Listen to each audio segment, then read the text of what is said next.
गांधीजीचा चरखा या ध्वजावर गेला।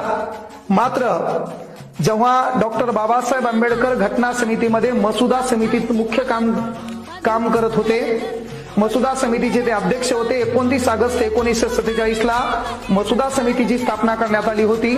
आणि जेव्हा बाबासाहेब आंबेडकरांना या झेंड्याबद्दल विचारणा करण्यात आली तेव्हा बाबासाहेब आंबेडकरांनी सांगितलं की बाबा जे काही राष्ट्रीय काँग्रेस आहे त्या काँग्रेसचा झेंडा आपण आपल्या देशाचा राष्ट्रध्वज म्हणून मान्य करूया।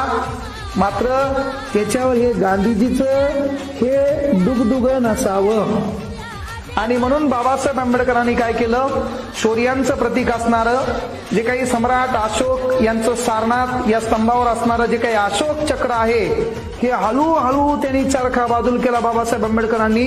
आणि त्यांच्या बुद्धीनं महत्वाची गोष्ट या ठिकाणी काय आलं तर बौद्ध धम्माचं धम्मचक्र, ज्याला आपण अशोक चक्र असं म्हणतो, हे अशोक चक्र म्हणजे 24 आरे असणारं अशोक चक्र या ठिकाणी आपल्या झेंड्यावर आणलं। ते आणण्याचं परिपूर्ण श्रेय राज्यघटनेचे शिल्पकार डॉक्टर बाबासाहेब आंबेडकरांकडे जातं।